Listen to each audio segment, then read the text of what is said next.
दोस्तों, तो है ये मेरा दूसरा ब्लॉग। तो आज हम सुनने जाने वाले हैं फिर से राम कथा। हमारे गांव में राम कथा शुरू हो चुकी है, तो मिलते हैं थोड़ी देर में राम कथा।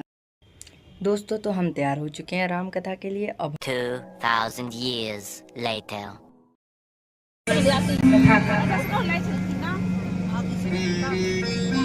कलम छपी नहीं बड़े बड़े तुम हाउस के भगवान शिव कहते हैं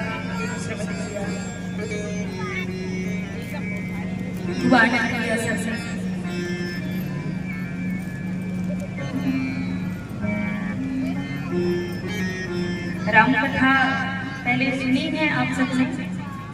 इस क्षेत्र में राम कथा समझ में आ रही है, खूब अच्छे से सुनो, आनी भी चाहिए समझ, पर बता नहीं पाते, बता रहे हैं। आप पूछते हैं तो पता नहीं,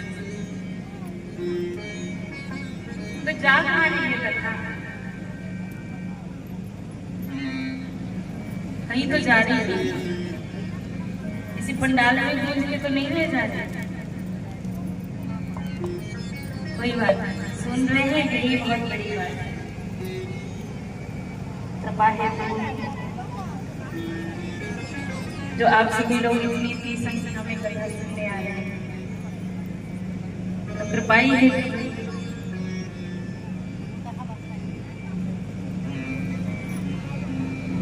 तो कल भगवान शिव की परम पावन विवाह की कथा पूर्ण हुई। विवाह के बाद कुछ दिनों तक भगवान भोलेनाथ और देवयानी वहीं पर रहे, हिमाचल नगरी वहीं रहे। भोजन कराया राजा ने सभी को।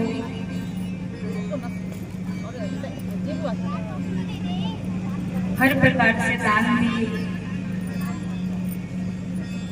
सभी को। पार्वती जी को दहेज में बहुत कुछ दिया,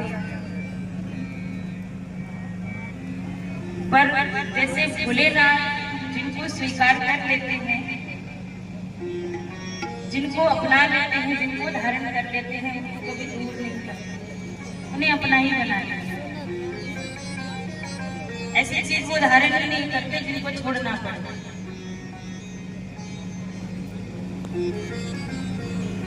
उसी प्रकार हिमाचल राजा ने ऐसे वस्तुस्थिति दिन में प्राण है, घोड़े, हाथी, दास दासियां,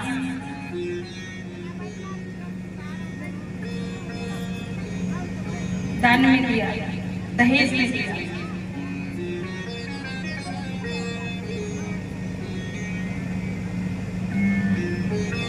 लेकिन हम नहीं लेंगे। थोड़ा गाओ अच्छे पकड़िया थोड़ा गाओ थोड़ा गई जाता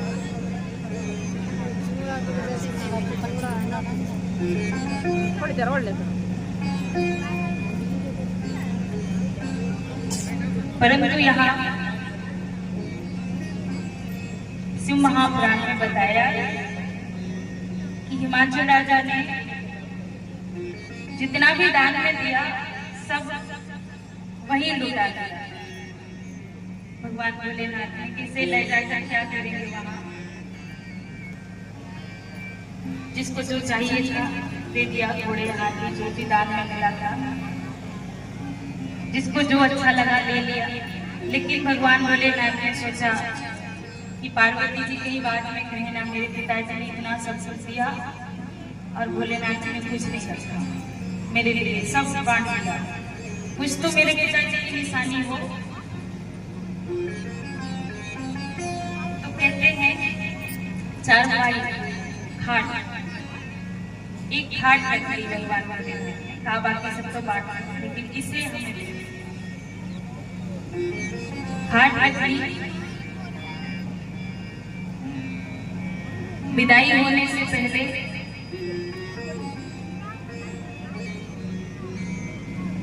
जो भी दहेज मिला था भगवान भोलेनाथ ने कहा, उनके तो गढ़ ही गए थे बराबर भूत प्रेत। उनसे कहा एक काम करो, बारात को हम बाद में ले जाएंगे दुल्हन को, तुम पहले जाओ, जा रहे हो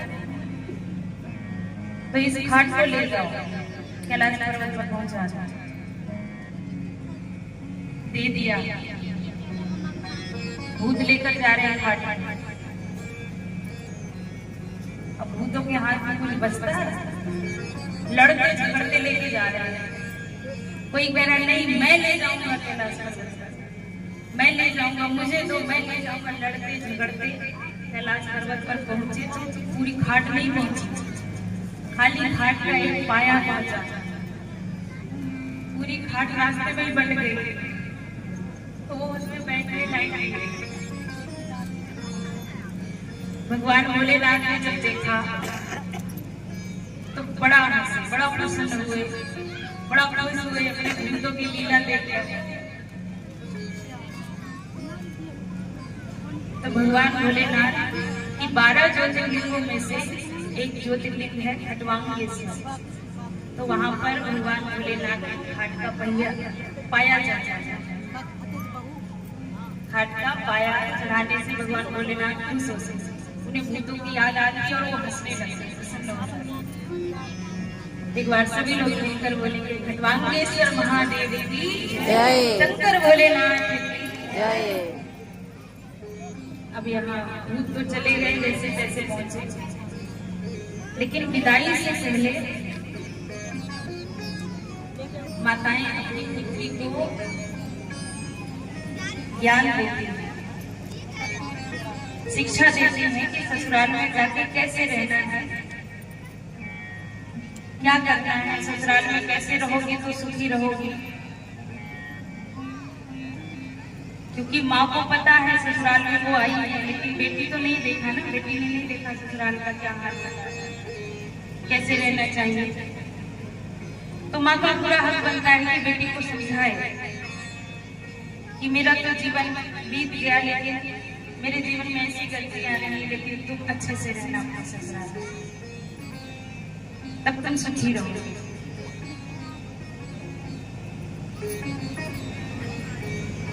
तब यहाँ जैसे ही सुना माता कहलाई कि अब पार्वती जी की विदाई होने वाली है, भीतर कमरे में गई, पार्वती जी को अपनी गोदी में बैठाया और उनको शिक्षा दी। अब वो तो पहले तो बेटी थी, लेकिन उन्होंने भी जान लिया कि ये तो अंबिका है, ये तो आदि शक्ति है, इनको क्या ही समझाना। लेकिन माँ का कर्तव्य बनता है तो उन्होंने समझाया, बताया पार्वती जी को।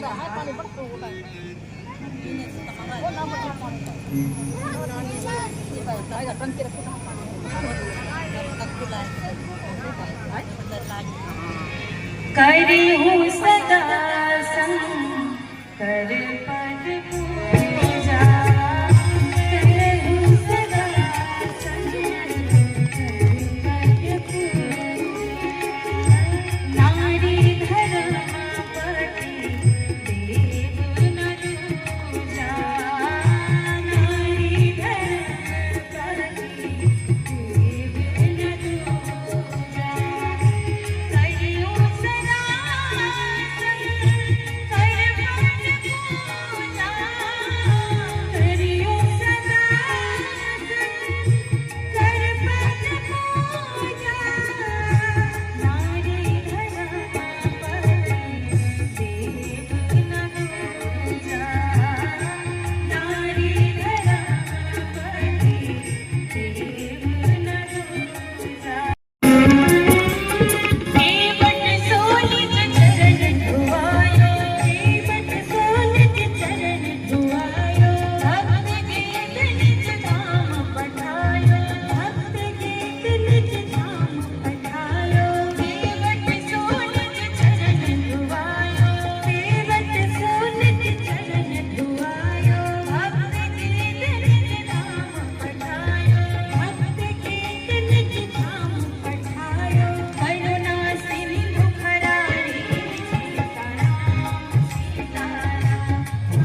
बड़े बड़े रूम हाउस थे।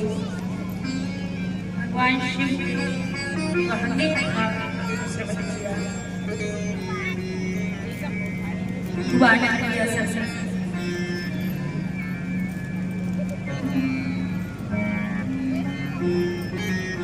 राम कथा पहले सुनी है आप सबने।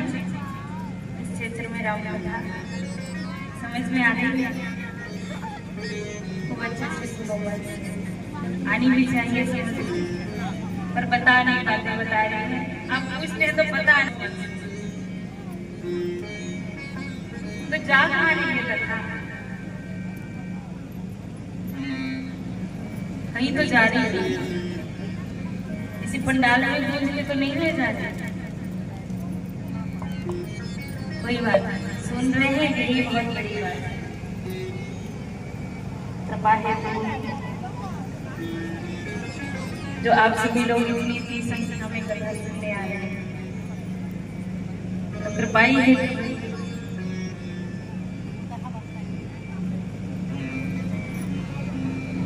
तो कल भगवान शिव की परम पावन विवाह की कथा पूर्ण हुई। विवाह के बाद कुछ दिनों तक भगवान भोलेनाथ और देवलागन वहीं पर रहे,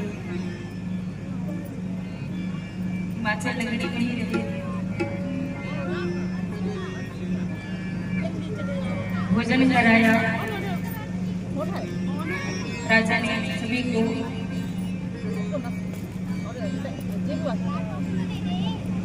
हर प्रकार से दान दिए सभी को। पार्वती जी को दहेज में बहुत कुछ दिया, पर जैसे भोलेनाथ जिनको स्वीकार कर लेते हैं, जिनको अपना लेते हैं, जिनको धारण कर लेते हैं, उनको कभी दूर नहीं करते, उन्हें अपना ही बना लेते।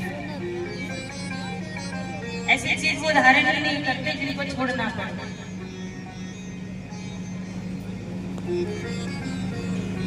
उसी प्रकार हिमाचल राजा ने ऐसे वस्तु जिनमें प्राण है, घोड़े, हाथी, दास, दासियां,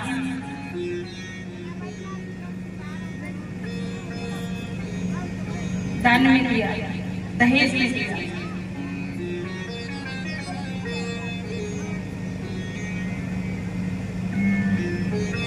लेकिन हम नहीं देंगे। थोड़ा गाओ अच्छे पकड़ यहाँ थोड़ा गाओ थोड़ा गई जाता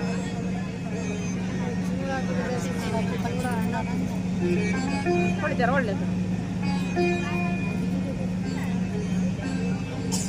परंतु यहाँ शिव महापुराण में बताया कि हिमाचल राजा ने जितना भी दान में दिया सब वही लुटा दिया। भगवान भोलेनाथ ने किसे ले जाकर क्या करेंगे वहां, जिसको जो चाहिए था दे दिया, घोड़े, हाथी, जो भी दान में मिला था, जिसको जो अच्छा लगा ले लिया। लेकिन भगवान भोलेनाथ ने सोचा कि पार्वती जी कहीं बाद में कहीं ना मेरे पिताजी ने इतना सब कुछ दिया और भोलेनाथ जी ने कुछ नहीं रखा मेरे लिए, सब बांट दिया, कुछ तो मेरे पिताजी की निशानी हो। तो कहते हैं चार भाई घाट, एक घाट रखी भगवान भोलेनाथ ने कहा बाकी सब तो बांट, लेकिन इसे हमें घाट रखी। विदाई होने से पहले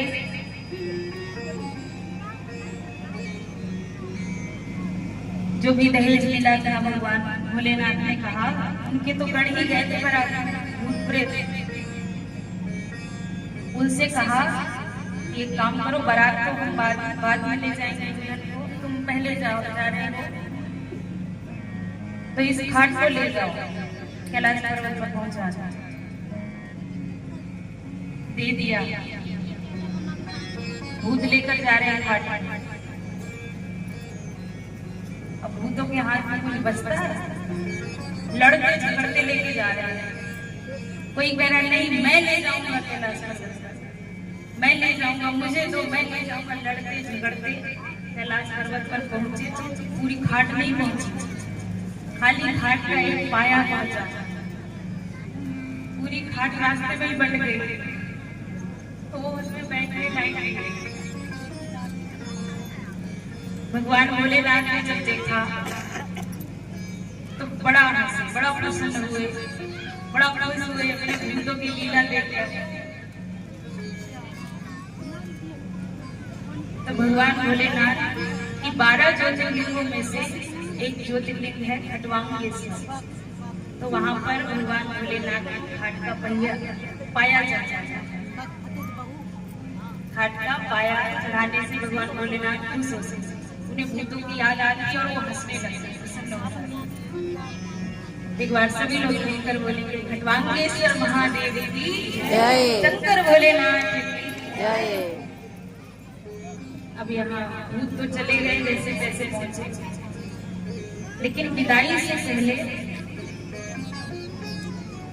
माताएं अपनी पुत्री को ज्ञान देती हैं, शिक्षा देती हैं कि ससुराल में जाके कैसे रहना है, क्या करना है, ससुराल में कैसे रहोगी तो सुखी रहोगी। क्योंकि माँ को पता है ससुराल में वो आई है, लेकिन बेटी तो नहीं देखा ना, बेटी ने नहीं देखा ससुराल का क्या हाल है, कैसे रहना चाहिए। तो माँ का पूरा हक बनता है कि बेटी को समझाए कि मेरा तो जीवन बीत गया, लेकिन मेरे जीवन में ऐसी गलतियां रही, लेकिन तुम अच्छे से रहना अपने ससुराल में, तब तुम सुखी रहोगे।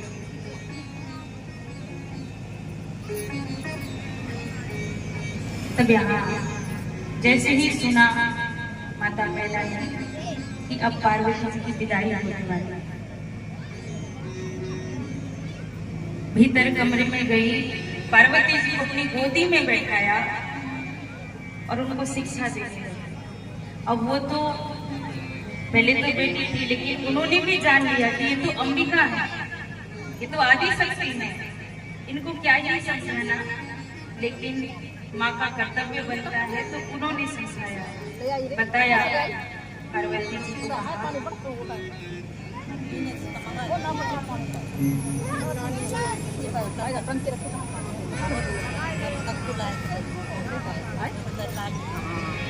करी हूँ सदा संग कर